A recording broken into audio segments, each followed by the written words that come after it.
A solar manufacturing facility needs an extension to buy land where it wants to build, near Watertown. Tonight, though, it does not have that extension.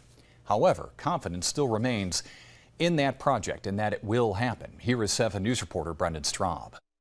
The Jefferson County Industrial Development Agency held a special meeting Tuesday to extend a land development agreement with Convalt Energy.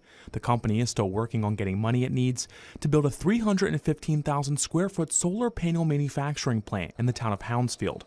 After discussing the extension in executive session, CEO David Zembeck says no vote was taken. He explains why. We weren't able to get an agreement ready in time for the board to review and approve today. This is the third time Convalt Energy CEO Harry Atchison has asked for more time. Despite the delay, Zembeck says there is progress. We've been involved in some conference calls and been copied to some of the email exchanges between potential lenders.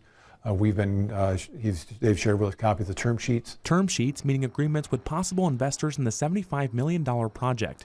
Zembeck says although the timeline has been moved back, the board is still in favor of moving forward with the project. In several years, you could be employing close to 2,000 people in total. So I think the size of the employment, the capital investment, the nature of the technology, it's very desirable development to have here in our community. A vote to extend the land agreement is expected to be made at the October 5th board meeting.